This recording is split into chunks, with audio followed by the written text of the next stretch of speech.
नन्ही सी अबिया अभी पूरी तरह बोलना नहीं सीख पाई थी, लेकिन उसकी बड़ी बड़ी आंखों में एक अजीब सी समझ छुपी हुई थी। उसके साथ बैठी थी उसकी बड़ी बहन हरमैन, जो उम्र में छोटी मगर हिम्मत में बहुत बड़ी थी। दोनों एक छोटे से कमरे में बैठे थे, जहां शाम की हल्की रोशनी फैल रही थी। उनके पास ही लेटा हुआ था एक वफादार कुत्ता शेरू, जो बच्चियों का सच्चा मुहाफिज था।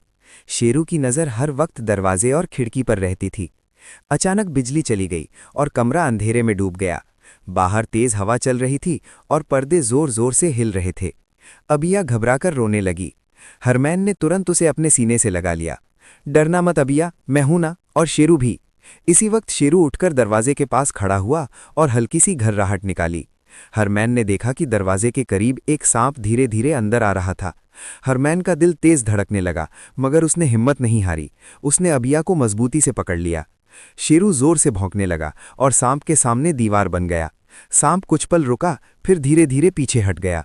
उसी वक्त खिड़की पर बैठा एक कबूतर जोर जोर से फड़फड़ाने लगा, जैसे सबको खतरे की चेतावनी दे रहा हो। शेरू की भौंक, कबूतर की आवाज और हरमैन की हिम्मत ने मिलकर खतरा दूर कर दिया।